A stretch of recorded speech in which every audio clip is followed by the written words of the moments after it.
ក្រូចសើច Kaffir Lime មិនត្រឹមតែជាគ្រឿងទេសក្នុងម្ហូបប៉ុណ្ណោះទេប៉ុន្តែថែមទាំងផ្ដល់គុណប្រយោជន៍សុខភាពជាច្រើនទៀតផងខាងក្រោមនេះជាប្រយោជន៍សំខាន់របស់វាដែលបានរៀបរាប់តាមផ្នែកសុខភាពមាត់ធ្មេញពិពណ៌នាការពារនិងសម្អាតអញ្ចាញធ្មេញរបៀបប្រើប្រាស់យកស្លឹកឬសំបកក្រូចសើចទៅជូតលើអញ្ចាញធ្មេញឬលាយប្រេងចម្រាញ់របស់វាជាមួយថ្នាំដុសធ្មេញនិងទឹកខ្ពុរមាត់ប្រព័ន្ធភាពស៊ាំពិពណ៌នាពង្រឹងប្រព័ន្ធការពាររាងកាយរបៀបប្រើប្រាស់បរិភោគតាមរយៈអាហារឬផឹកទឹកច្របាច់ពីផ្លែក្រូចសើចប្រព័ន្ធរំលាយអាហារពិពណ៌នាជួយសម្រួលការរំលាយនិងកាត់បន្ថយបញ្ហាដូចជាការទល់លាមក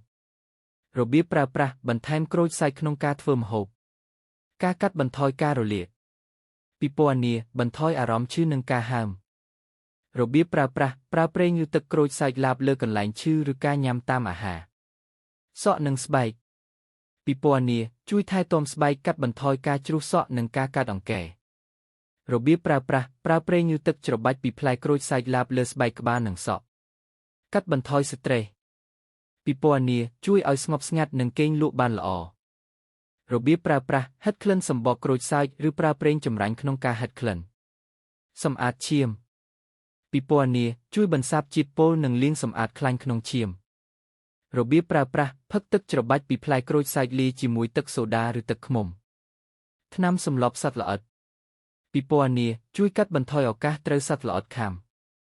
របៀបប្រើប្រាស់លាបឡេអ៊ុនឬសេរ៉ូមដែលមានផ្ទុកទឹកឬប្រេងក្រូចសើចលើស្បែករបៀបប្រើប្រាស់ក្រូចសើចក្នុងជីវភាពប្រចាំថ្ងៃ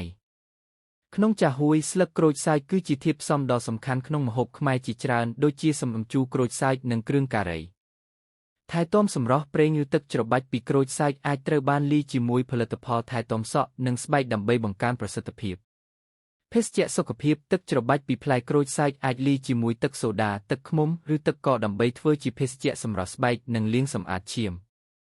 ហិតក្លិនស្ងប់ស្ងាត់ក្លិនក្រូចសើចអាចជួយធូរស្បើយអាចនៅក្នុងបន្ទប់ដោយដាក់សំបកក្រូចសើចឬប្រើប្រេងចម្រាញ់ចំណាំពិសេសនិងការព្រមានវាមិនមែនជាថ្នាំចំណាំថាក្រូចសើចគឺជាផ្លែឈើសម្រាប់បរិភោគនិងជួយការពារសុខភាពមិនមែនជាឱសថព្យាបាលជំងឺទេប្រយ័ត្នក្នុងការប្រើប្រេងនៅពេលប្រើប្រេងក្រូចសើចឡាបលើស្បែកត្រូវ